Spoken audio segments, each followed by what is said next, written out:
Hello, future viewers. Well, we're jumping right into it this time. And we've got kind of a flat, empty, open map, and we're... Well, it's a little boring, I gotta be honest. Dealing with 2 or 3 enemies at a time that don't even hit really hard.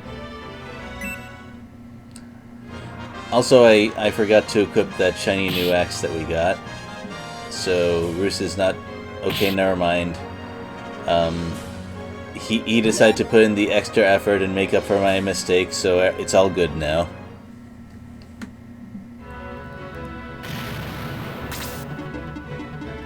So we got a whole bunch of people focusing on the hero character, which a game ago was really scary, and getting a double attack against the hero would be extra scary. But everything's pretty much okay. We've bunched up the enemy a little bit for once, so we can get some experience on our mages. I don't expect a huge payoff this time. Although, I have to say, having a big increase in defense growth for mages is very nice to have. So, we got enemies to the left and right side, so once again we are splitting the party, and perhaps not paying attention to enemy movement that much, but if that's the worst they can do, then we're not really in trouble. Randolph seems to have caught up with the rest of the party nicely and is doing plenty of damage, so that was a good pickup. Probably the only good late game pickup, but still one is better than nothing. And we were able to split up the wyverns, so even though they hurt real bad, we were able to avoid any sort of disaster and beat them up on the counterattacks. Also, yes, I confirmed these ice-breathing wyverns are strong against blaze and weak against freeze. I don't know. So, I was just talking about how not scary these enemies are, but actually, if I position myself badly enough, they can still hurt me.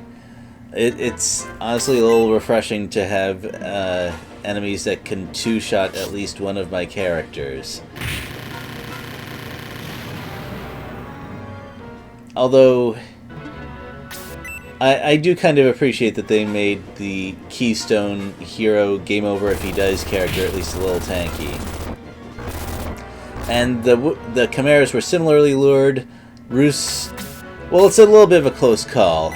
He could have technically died if he had got 2 high roll fire breaths, but that's not what happened, so once again, everything is fine. So we're done picking off all the enemies to the sides that could swoop in at a bad time once they started attacking the boss. Also, I did not mean to cast Heal 4. I meant to cast Heal 1.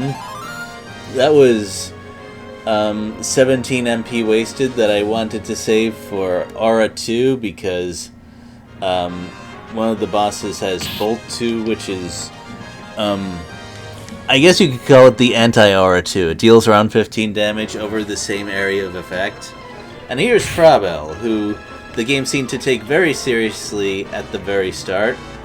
And, okay, yes, having a double attack, one of which is a crit against the hero, would be almost certainly a game over in Shining Force 1, but that's not what we got this time, so hooray. Let's be happy that's not what happens here. And she's actually kind of a mini-boss. I get the impression that we're not supposed to take her super seriously, but this guy we're definitely supposed to take seriously.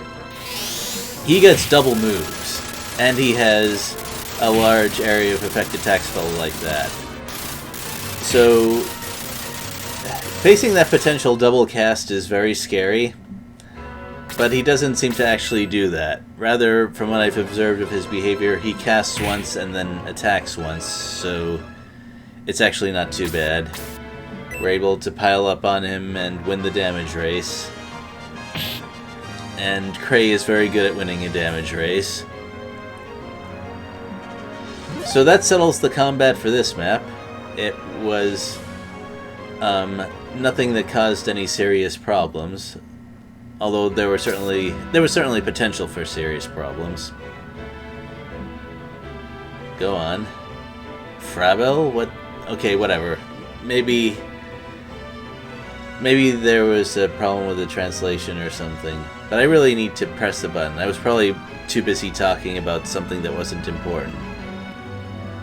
Now he's talking about the monster that they just summoned. Apparently that monster is going to be a really big deal if he gets moving. So we just have to move before the monster does.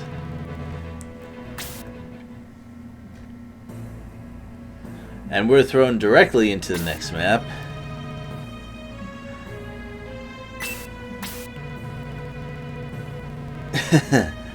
Oh, yeah, well, technically the monster is between us and them, but I do like the idea of that whole man behind the curtain thing.